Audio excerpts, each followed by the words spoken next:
which kind of gets us to the next subject almost perfectly here. Yeah, Mitch, you sent me this article, and I don't like to get mad online very often, but this one bugged me. I'm not going to lie to you, Mitch. Yeah, it really bugged me too.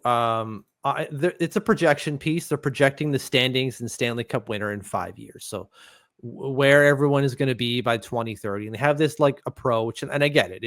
It's not going to be exact because there's absolutely no way you can predict what's going to happen with 32 teams over the next 5 years. No, that's insane. And it's not, we're not going to get on here and be like, they didn't predict the Islanders to win the cup in 2030. This is bullshit. Like, that's not what this is. But the Islanders here come in at 23rd in the NHL. And there's just a couple lines from the description to why, as this really pissed me off. It's not that long. I'll read the whole thing right here. So it says, GM Matthew Darche has acted swiftly to reset the direction on Long Island. Winning the draft lottery and the Noah Dobson return were quick wins for a franchise recently lost at sea. All fair so far, no issues. The future is starting to take shape, but the long, puzzling contracts from the Lou Lamoriello era will limit flexibility for many years to come. As far as 2030 goes, New York's old guard will have vacated their peaks, and their prospects won't be ready for prime time yet. Shedding some bad deals will be critical to accelerate a return to relevance. What my first take here, Mitch, or my first thought when I read this, when you sent it to me, is I have two that are coming to my head at the same time, and I don't know which one to start with. I actually want to start with the prospects. Yes. If a 23-year-old Matthew Schaefer isn't ready for prime time yet, we're fucked. Sorry for language, but like, what are we doing here? If a number one overall pick is not ready for prime time in 5 years, that's not ideal. And there's also a ton of other Islanders prospects that they got not only in this year's draft, but they already have, the Cal Ritchie that you got. You already have Cole Yzerman, and both those guys are like, they might get a shot this year. Maybe not Yzerman, but Cal Ritchie has like a legitimate chance to make the NHL team out of camp.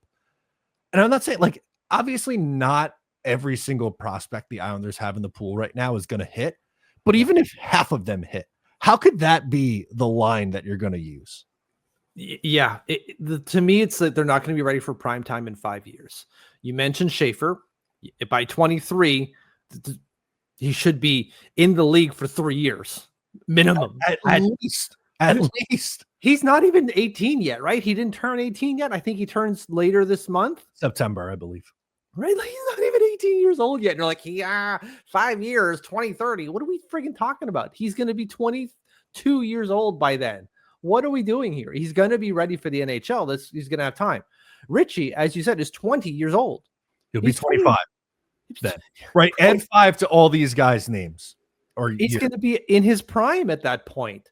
And whether or not you think he's going to be a definite second line center, I think we can all agree he should be an NHLer. Should be. Of course, we never know, but should be. Even Simon Holmstrom made the league within 5 years and was still good.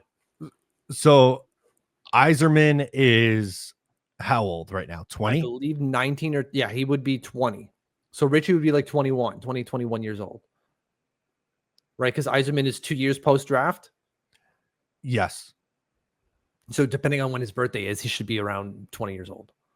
Okay. So plus 5, we're talking 24, 25-year-old Cole Yzerman. It feels very lazy. And if you want to do predict down the line, I just feel like they used too much of what this team is right now and not what are they going to look like in 5 years, which to me defeats the entire purpose of looking 5 years ahead.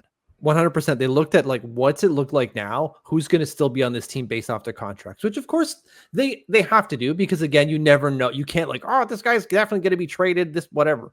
But you're like, okay, so you're looking at this team saying Barzal, Horvat, Engvall, Romanov, Pulock, Mayfield, Sorokin are going to be on this team. So that's what you judged what the Islanders are going to look like going forward. In 5 years, they're going to look like Barzal, Horvat, Engvall, Romanov, Pulock, Mayfield, Sorokin. What the frig are we talking about here? Pulock would be in the last year of his deal. So, yeah, these guys are definitely going to be 5 years older. Obviously, that's how time works. But, like, Engvall, what are we talking about here? He's not even relevant to this year's team. Exactly. Mayfield, same thing. He was benched by Patrick Roy for most of the year last year.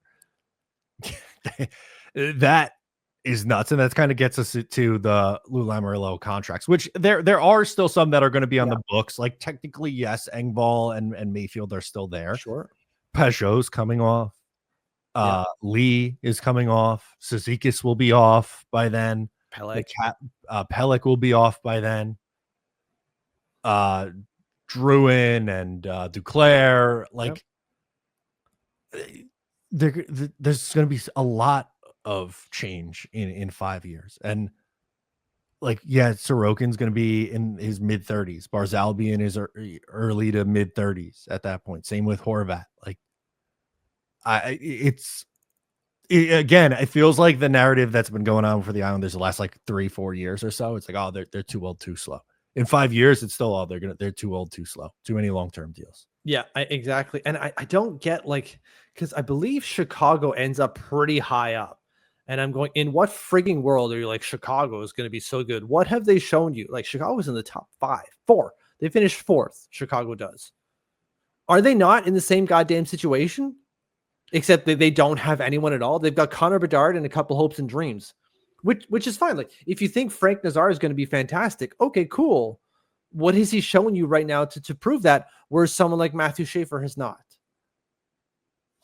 I don't know. And also, too, by the way, something we didn't mention, they have 2 first-round picks next year, too. That'll be 4 years post-draft at that point. Right? Like, I get it. It's hard to project where kids are going to be, but you just completely glossed over our first overall pick that we just selected. At the very least, we're going to be, again, we're not going to say winning the cup, but could you be like top end of that 3rd tier, maybe somewhere at the bottom of the 2nd tier? Yes. Yes, I think so. I don't think we're bottom portion of the 3rd tier looking into 4th tier, which is like teams on the rebuild. I don't think in 5 years we're still looking at this team like, oh God, we're still in the rebuild portion of this. That's stupid. No, and again, I don't know if they're going to be the number 1 team, but you hope that they're top half of the league in 5 years. Yeah, again, because you're right. Like most of our future growth is going to come in prospects. Guys like Richie, Eklund, or not Eklund. Well, maybe Eklund. Oh, yeah, Eklund. Forgot about Eklund, but I wanted to say Yzerman. I don't know why those are they're not even close. And Schaefer. But they completely glossed over, like, oh, they're not going to be ready for the prime time. In what goddamn world are you talking about? There are top three prospects by any metrics, looking at speaking to absolutely anyone. The 3 that we just mentioned should very well be on this team. Whether you believe them to be good or not, they should very well be on this team and pushing them forward on top of some of these pieces, like Matthew Barzal being a 2nd line center or at least 2nd line winger, as he's a 32-year-old, is very plausible. As a 60 to 70 point 32-year-old, yep, I can definitely see that. I think so. I definitely on top of all the quality that we should have on the roster, just by looking at what we've got in the pipeline recently. And the bucket loads of cap space that is going to come in the next 2 years. What are we on? I don't know. Again, it's not to say that we should be top 10. It's not to say that we should be top 3. It's to say that we should be a lot higher than 23rd.